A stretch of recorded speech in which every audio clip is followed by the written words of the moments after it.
pasti ada dikit-dikit, cuman kan dia kan udah gede juga, udah senior.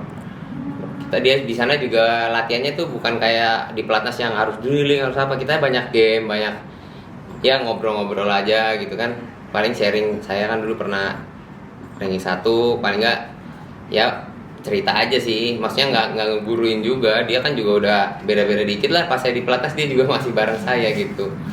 Tapi anaknya emang mau, anaknya juga rajin kan. Kalau di luar kan kalau nggak bisa ngontrol diri kan kadang-kadang latihannya males apa, juga nggak bisa jaga badan sendiri, nggak mungkin bisa perform segitu bagusnya.